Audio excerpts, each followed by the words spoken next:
Mr. Malema, you also said in your recent press conference that you thought the US ambassador should have packed his bags and gone the day after he made those allegations about weapons transfers to Russia. Do you still stand by that statement? His credentials should have been withdrawn with immediate effect. Look at what he did to our currency. Look at the damage he did to the good, beautiful image of our country. Despite all the channels that are there, West America can access anyone they want to access in this country.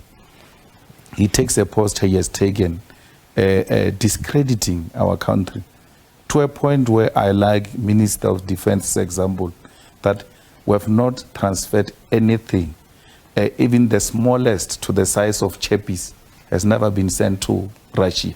So why would someone just, in a diplomatic engagement, take such a posture against our country?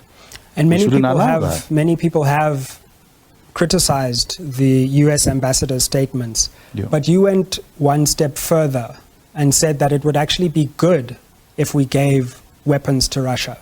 Yes. Don't you think that is not just veering towards non-alignment, but actually active participation in support for Russia? We are not non-alignment. What is non-alignment? Was Russia non-alignment during apartheid? Russia gave us guns. So did Ukraine. No, we agree, but our ally in the battle between Ukraine and Russia, it's Russia. And why would we want to give weapons to Ukraine? Why would we want to be non-aligned when it comes to Russia and Ukraine, when we say our political and historical ally has always been Russia? So they never became neutral. They've been with us. They trained most of our leaders today in their universities, in the military, and then equipped us. So anything that seeks to take a posture against the USA, we're aligned to it. So let's delve into the historical narrative, because Russia and the Soviet Union aren't necessarily one and the same thing. So it's correct to say the Soviet Union was our ally, but the Russian Federation, which succeeded the Soviet Union, is quite a different political entity, a capitalist state in many ways, filled with great capitalist exploitation, from which President Putin himself has benefited. Mm-hmm. Ukraine could just as easily, historically, in fact, sometimes more in terms of the training of MK combatants, MK leaders, stake a claim, historical claim to South Africa's allegiance. So why do we pledge allegiance to this new political entity which is not identical with the Soviet Union itself? No, the Soviet Union played an important role in solidarity with South Africa, but Russia in particular.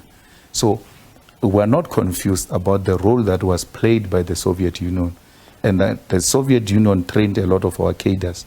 But Russia itself played, in that context of the Soviet Union, more significant, important role. A lot of ministers, we can call their names today, learned for free in the universities of Russia. Many of ministers, we can quote their names, and leaders today were trained in Russia.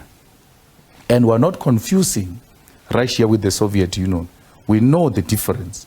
And we know that Russia, as is now, it's a capitalist state. But anything that seeks to create an alternative to the USA, it's an ally to the EFF.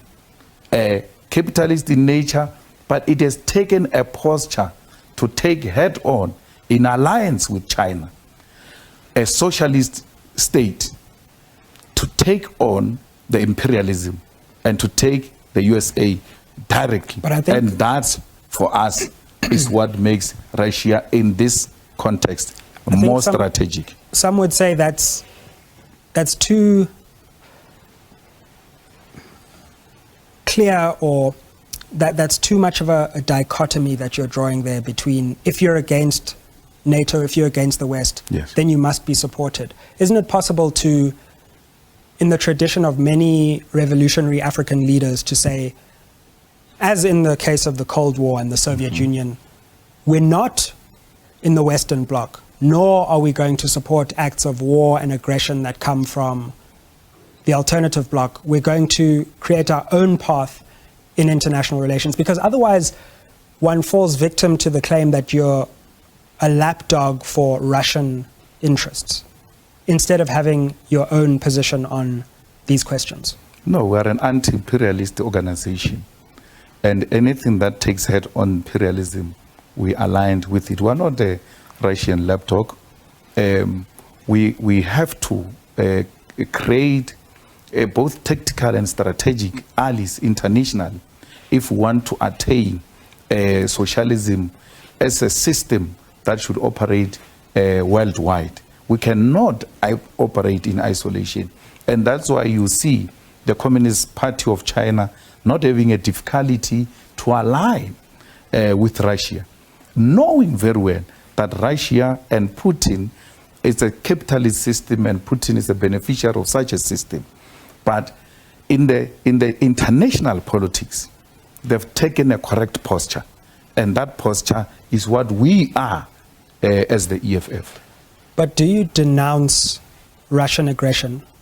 Do you find anything wrong with the fact that Russia intervened directly in Ukraine, went to war in contravention of the UN Charter? Do you denounce that? My guy, we're with Russia. We're not denouncing Russia. And we'll give it weapons if we're a state. There's no confusion about that. Well, the Office of the United Nations High Commissioner for Human Rights says that 24,000, not combatants, civilians, have died in Ukraine. And the majority of these civilians, some of whom are children, about 1,000, have died under the consequences of bombing and explosions. So the question is not necessarily one of just geopolitics. It's also a moral question about the loss of innocent life to the tune of 24,000 people. And that matters, doesn't it?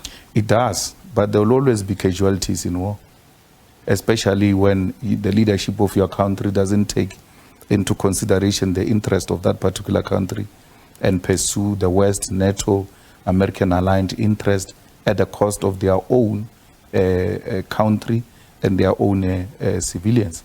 I mean, this matter would have been resolved if Ukraine would not have allowed its expansion.